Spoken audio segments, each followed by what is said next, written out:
Hey there, Detroit sports fanatics. I'm Taylor Phillips, and welcome to Taylor's Detroit Sports Show on Blog Talk Radio. This is the post-game edition.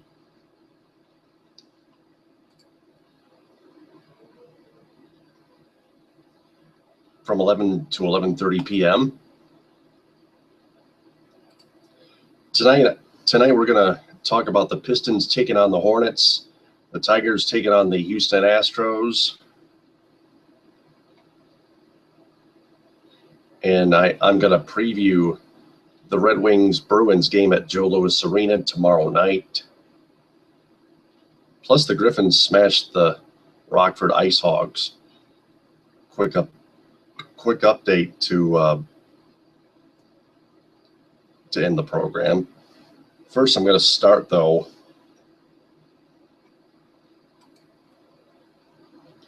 with the Pistons getting drilled in Charlotte by the Hornets, 102-78, by David Mayo of MLive.com. Reggie Jackson played through an ongoing illness, then twisted an ankle in the first half and had to play through it. Meantime, Andre Drummond and Contavious Caldwell-Pope battled foul trouble, and both became clearly frustrated with their lack of production as the game progressed. Six Hornets scored in double figures, led by Marvin Williams with 18 points, and Kemba Walker had all 17 of his points by halftime. The Pistons' worst loss of the season before Wednesday was a 22-point loss December 15th in Los Angeles against the Clippers, 113-91. The Pistons have that was when the Pistons had Josh Smith. The Pistons at 29-46 now have 7 games remaining. Looks like the Pistons are not going to make the playoffs this year again. But still, they don't need a high lottery draft pick.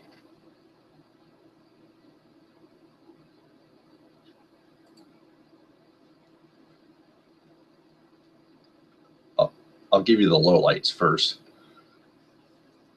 Mayo's lowlights first. Drummond and Caldwell-Pope both found early foul trouble for the Pistons. Drummond picked up a flagrant one for an elbow to Al Jefferson's face 83 seconds into the game. He picked up his second and went to the bench with 9:49 left in the first quarter. Caldwell-Pope picked up his second and came out with 6:33 left in the first quarter.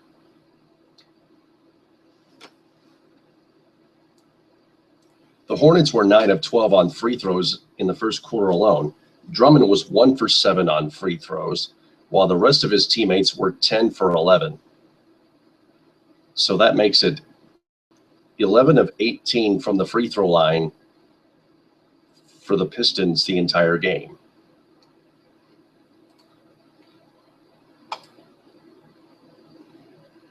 Caldwell-Pope continued to show late season signs of fatigue because the Pistons are playing back-to-back games. He shot 1 of 6 from the field and finished with 2 points in 14 minutes. Friday's game at Chicago was added Wednesday to the Fox Sports Detroit television schedule after previously being dropped by ESPN.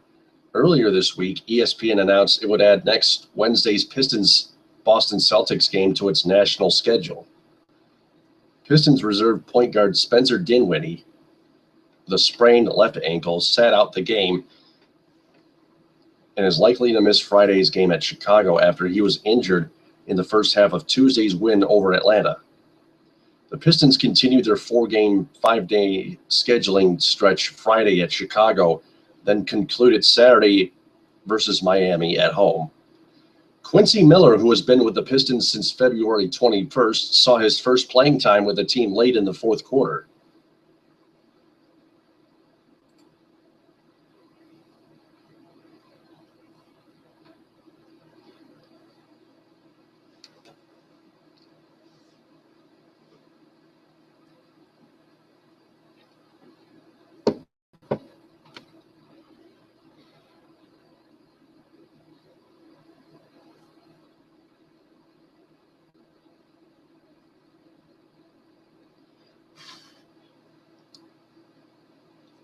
He didn't get any points. He got 1 assist.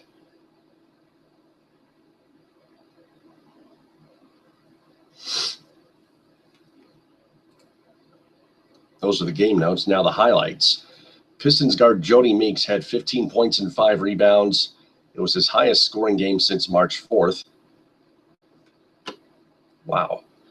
Anthony Tolliver followed his first double-double as a Piston on Tuesday against the Hawks with 10 points and 8 rebounds against the Hornets. Jody Meeks was in a horrible slump. I know he's actually better than that. We all know that. The Pistons reserve center Joel Anthony had 6 points and 7 rebounds in 18 minutes. That's ice cold. That's not a highlight there.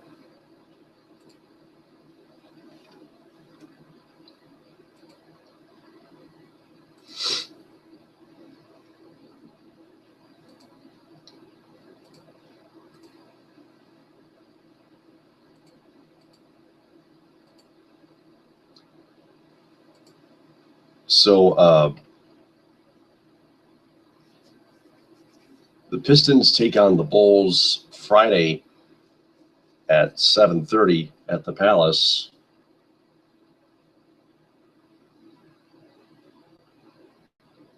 On Fox Sports Detroit and Detroit Sports 105.1.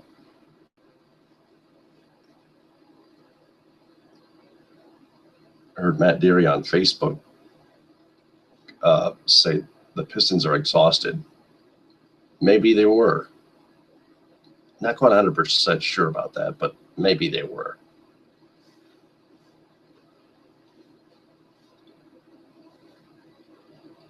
If you want to call in at 646-478-4837, that's the number. If you want a text message, 231-429-3668 with your name, city, and state.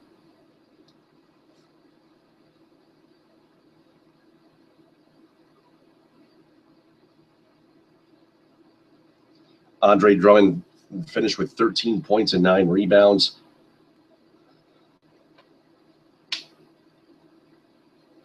Tolliver with 10.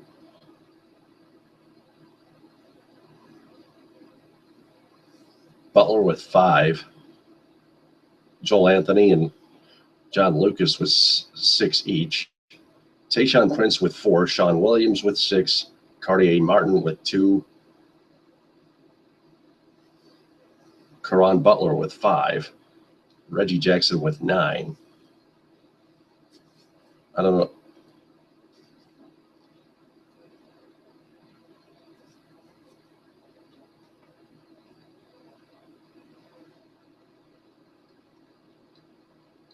Jackson's not 100%.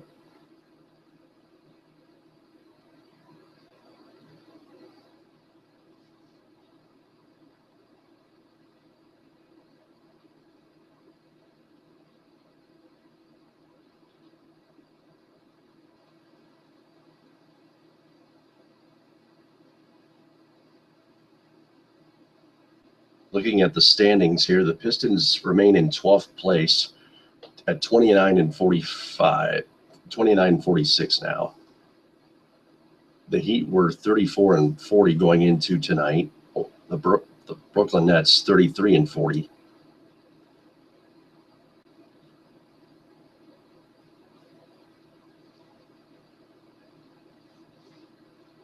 So the Pistons are 4.5 games out of 8th place in the Eastern Conference.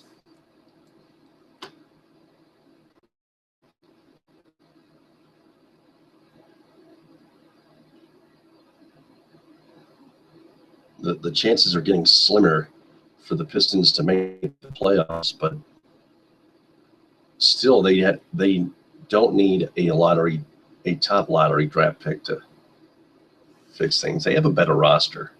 They just need to play better defense. Being exhausted does not mean their defense was.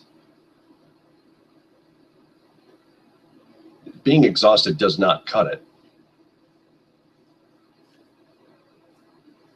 That's only an excuse.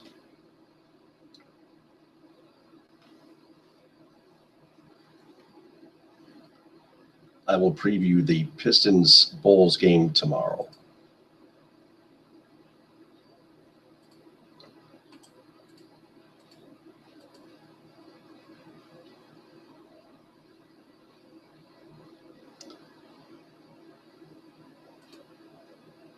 Now the Tigers here.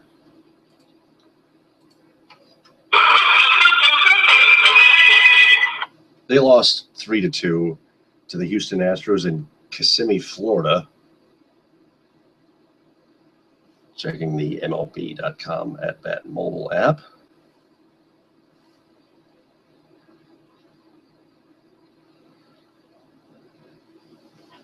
Bruce Rondon, the relief pitcher, was scratched from today's game due to shoulder soreness, which was not serious because it had no relation to his neck, and it had no relation to his elbow issues from last year.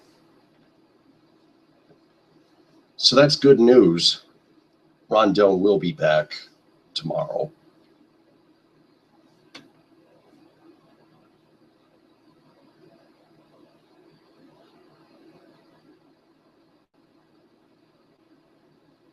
Raf Rhymes? I thought Will Rhymes was back on the team there. Could have fooled me.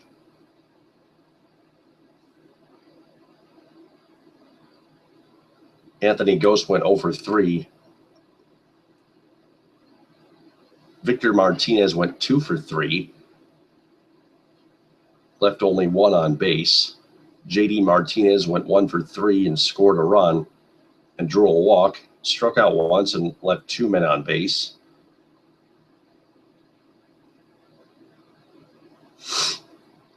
James McCann hit an RBI double in the top of the 6th. Dixon Machado hit an RBI single, scoring Dominic Ficacello in the top of the 8th. The Astros jumped, but that's the Tigers. That's as close as the Tigers could get, as the Astros jumped to a 3-0 lead and held on for a 3-2 victory. Evan Gattis started the scoring in the bottom of the 1st with an RBI single to center. Then later in that inning, Chris Carter got an RBI ground out,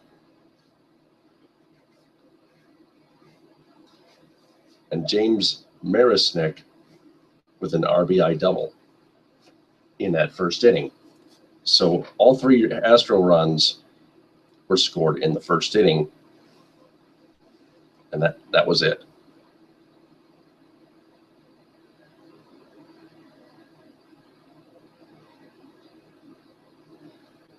Kyle Ryan was the starting pitcher for the Tigers.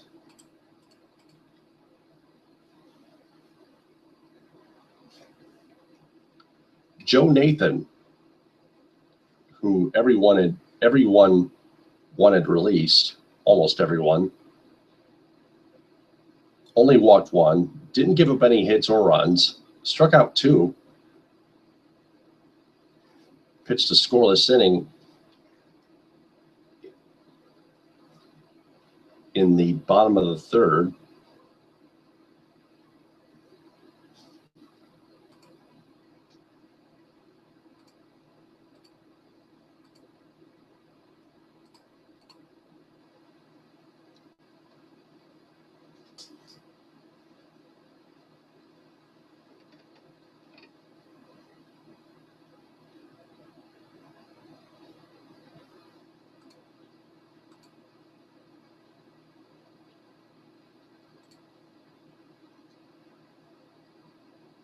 Al Albuquerque gave up a hit and struck out 1. Didn't give up, pitched a scoreless 6 sixth inning.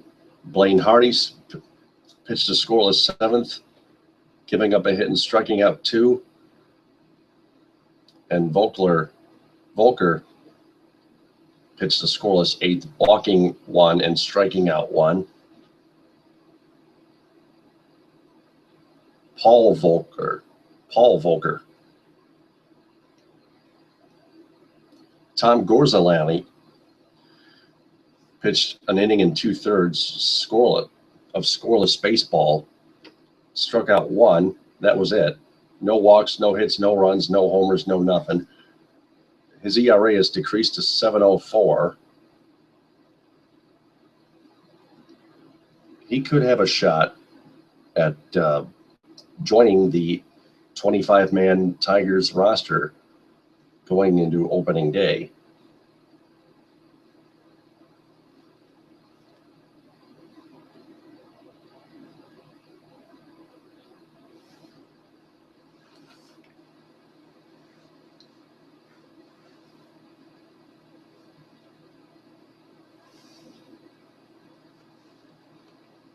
Tigers return home to Lakeland, Florida, and at Joker Marchant Stadium and take on the New York Yankees at 1:05. They start the regular season April 6th on a Monday. That's this month. Next Monday, they open the regular season against the Ron Garden hireless Minnesota Twins at Comerica Park. Angel Nesbitt gets the start today in Lakeland against Brian Mitchell, I guess. The Tigers are 10-19 this preseason. The Yankees are 15-14.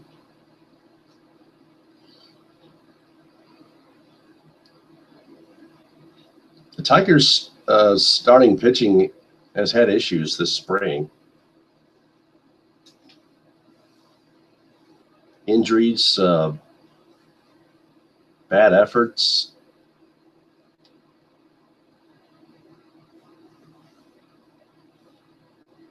The Tigers' entire pitching staff has had issues. The bullpen and now the starting pitching. The bullpen and starting pitching combined.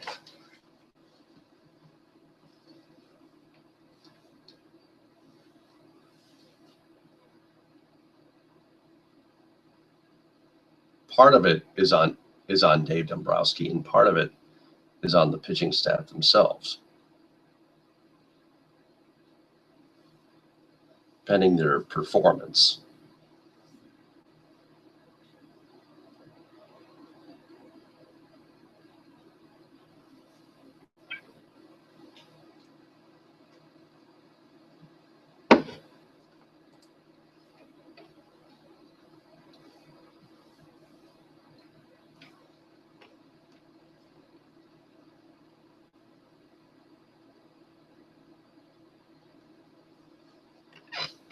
So that's it for the Tigers here tonight.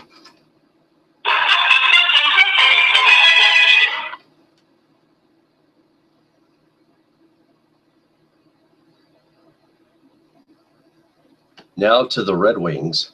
They are trying to stave off the Bruins while seeking a fresh start after a rough month of March.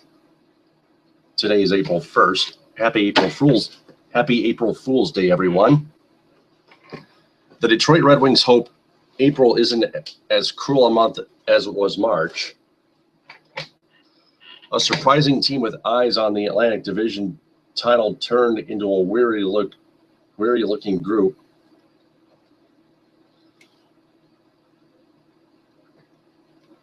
With unsettled goaltending and injury concerns after going 5-8-2 last month. The Red Wings have 6 games to right the ship before the playoffs, starting Thursday against the Boston Bruins at Joe Louis Arena at 7:30 on Fox Sports Detroit. Boston, which trailed Detroit by 12 points on March 4th, suddenly is 2 points behind. And while the Red Wings need only stay ahead of the ahead of the Ottawa Senators, who are 5 points back to secure a playoff berth, finishing the season on an upswing and beating a nemesis team would provide a confidence boost. That article on NLive.com was written by Ansar Khan. Nicholas Kronwall, their defenseman, said, quote, "It doesn't matter how much we look back. We have to look forward, try to get energized and get back to playing the way we want to be playing. March has been a bit of a struggle for us. We have to find our legs again, focus on the things we need to do and do them right," unquote. The Bruins have won 3 in a row against the Red Wings after Detroit won the season opener at home. Mess up there. Including last year's playoff series, Boston has won 7 of its past 8 against the Red Wings. Center Justin Abdelkader,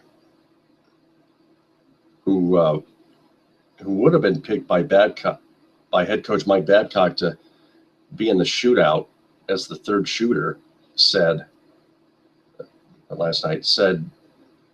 today, quote, "They're a team that plays hard, the Bruins.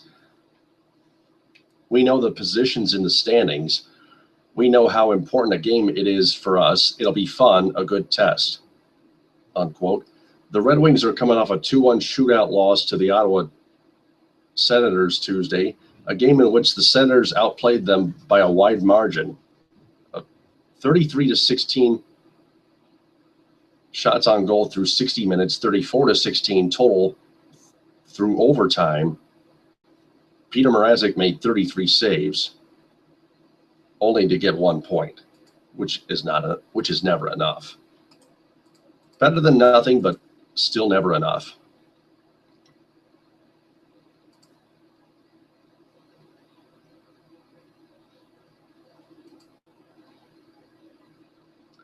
Advocators said again, also added, quote, "We didn't play energized. We kind of sat back on our heels. It was good to get a point." No, it was not. I want you here. What's your problem there, pal? Can't a guy get a bit of sleep? Don't tell me. Sorry, Justin Advocator, but I have to disagree with you.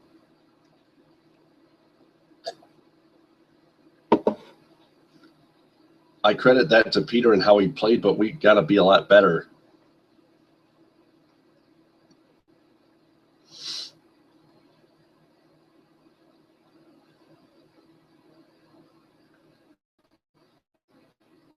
If we want to compete night in and night out against these teams the rest of the way, unquote. The Bruins, inconsistent all season after winning the President's Trophy with the best record in the league last season, are 8-3-3 in their past 14. Defenseman Nicholas Kronwall said, quote, "We have to stick to our structure, play a 60-minute game. I know that sounds cliche, but it's kind of the way we have to play to have success. Boston is a really good team. They play it with a lot of structure, and they just keep doing the same things, shift in and shift out. And that's what we have to focus on, what we're doing in here," unquote. The Red Wings have some work to do. The Red Wings have some work to do to extend their playoff streak to 24 seasons. Their magic number is 8. Any combination of 8 points gained by Detroit or lost by Ottawa does the trick.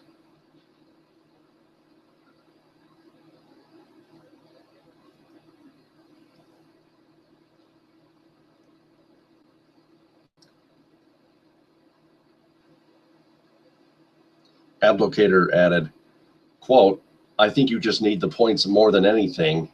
It doesn't matter who the team is. Boston is fighting for a playoff spot too. It's going to be a good game, but a hard-fought game. Looking forward to the opportunity," unquote. The Red Wings are trying to return to their form from January and February when they went 15-6-2. Kronwall said, quote, "Everybody wants more. It's all about It's about time we start showing that. As of late, it hasn't been great. We just have to get back to winning games. Unquote. Injury updates. Henrik Zetterberg and Darren Helm didn't practice Wednesday, but both are expected to play tomorrow, Thursday. The status of forwards Pavel Datsyuk, Eric Cole, and Riley Sheahan and Drew Miller will be determined at the morning skate. Datsyuk with an ankle injury and Cole with an upper body injury did not skate today.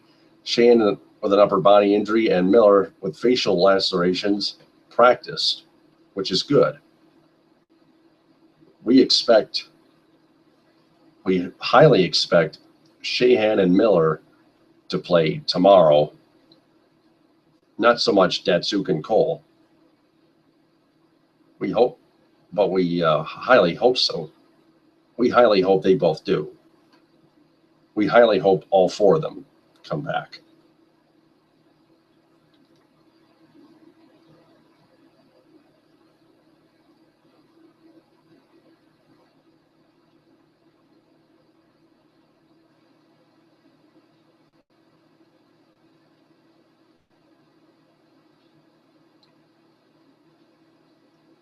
The Griffins, the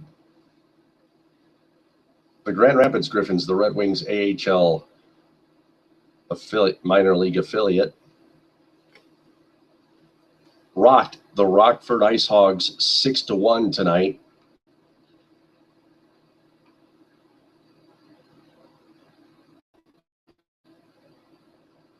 Let's see here, digging around here.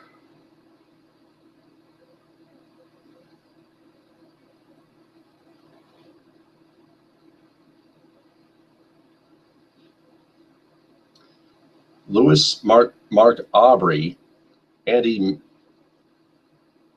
Mealy, Anthony Mantha, Landon Ferraro, Tomas Nosek, and Alexei Marchenko all scored for the Griffins. That is six different